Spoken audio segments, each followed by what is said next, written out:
જય શ્રી કૃષ્ણ બધાને। આજે આપણે બનાવવાનું છે આમપણના શરબત। આ ઉનાળાની ઋતુમાં ખૂબ જ એક શરીરને ઠંડક આપે તેવું આમપન્ના છે। આમપન્ના બનાવવા માટે આપણે કેરીને બોઇલ કરવા મૂકી દીધી છે અને 4 વિસલ વગાડવાની છે। આમપન્ના બનાવવા માટેની આ છે આપણી સામગ્રી।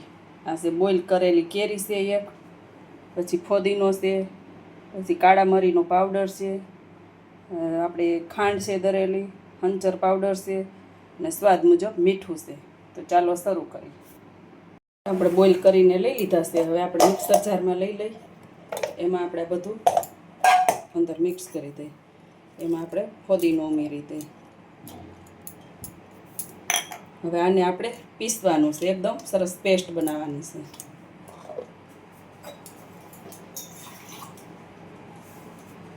એમાં આપણે થોડુંક બરફનું એવું ઠંડુ પાણી ઉમેરશું।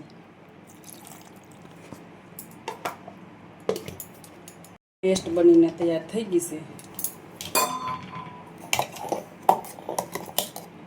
એકદમ ગાઢી પીસી લેવાની।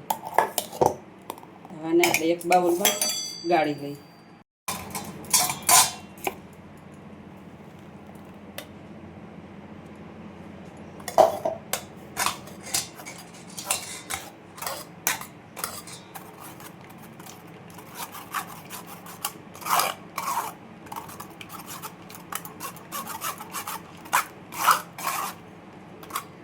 ગાળી અને આનો પલ્પ જ આપણે લેવાનો છે, યુઝ કરવાનો છે। એટલે હંમેશા ગાળી નથી લેવાનું।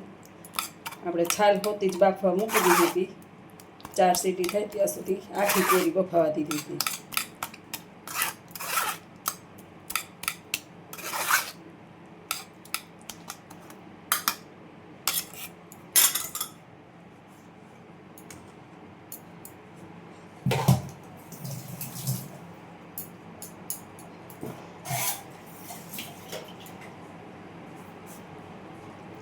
આપણે મિક્સર જારમાં પણ પાણી નાખીને અને લઈ લીધું હતું।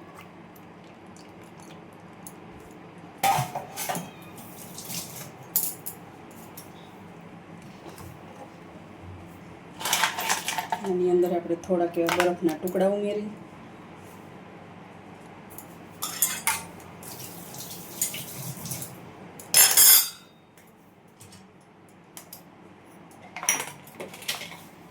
પછી આપણે એની અંદર સ્વાદ મુજબ મીઠું ઉમેરી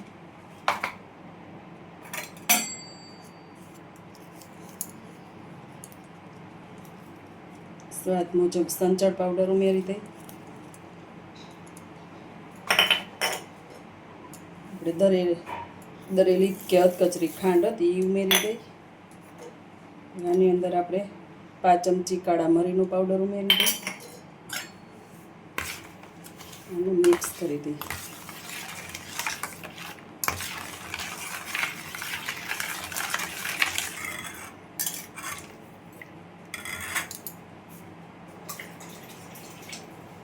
આમાં આપણે 2 ગ્લાસ પાણી ઉમેરી દઈએ। અડધો ગ્લાસ ઉમેરેલું હતું, અડધો ગ્લાસ હું પાછું ઉમેરું છું।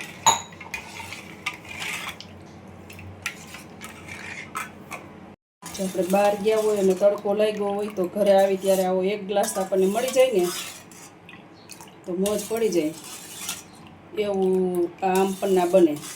અને જે તડકાની અને લૂનું પીવાની મજા આવે ને એ આપણે બોઇલ કરેલી કેરીમાં જ બનાવવાનું હોય તો જ એનું ટેસ્ટ મળે અને લૂમાં પણ કામ આપે આપણને।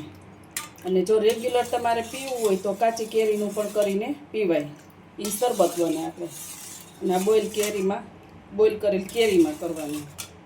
જો આ બનીને આપણું તૈયાર થઈ ગયું છે। હવે આપણે સર્વ કરી લઈએ। જો છે આપણું આમપન્ના શરબત। હવે આપણે સર્વ કરી લઈએ।